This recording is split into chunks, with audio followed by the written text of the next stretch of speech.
fa, il 5 maggio, moriva Gino Bartali, il mito del ciclismo italiano, campione anche di umanità, recentemente proclamato giusto tra le nazioni, per molti ancora oggi un raro esempio di dignità e coraggio.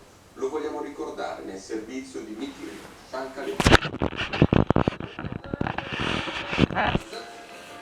È impossibile rammentare senza rischiare la retorica quando si parla di ginettaccio, come ben cantava Paolo Conte nella sua epica canzone. L'enfasi prevale, ad esempio, nel narrare la sua più memorabile vittoria ciclistica. Era il 1948, l'Italia era lacerata politicamente e socialmente.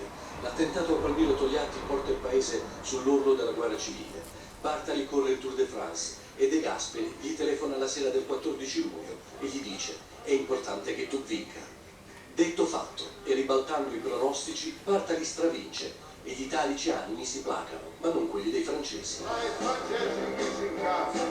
È anche difficile discernere fra leggenda e realtà quando si evocano le gesta di Gino Bartali, come per il famigerato gesto della borraccia, che spiazza e spezza l'eterna rivalità con l'avversario coppia. È Fausto che gliela offre o è Gino che gliela porge?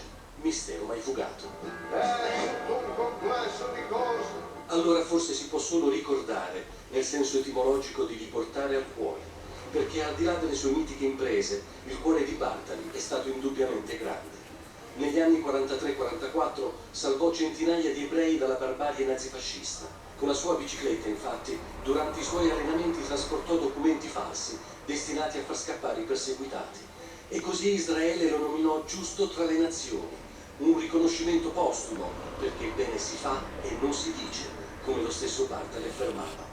Umiltà e riservatezza fecero di lui un cattolico autentico, testimonianza ancora oggi visibile, la sua cappellina privata, dove per la prima volta dopo il 5 maggio del 2000 è stato reso omaggio alla sua memoria e al suo cuore.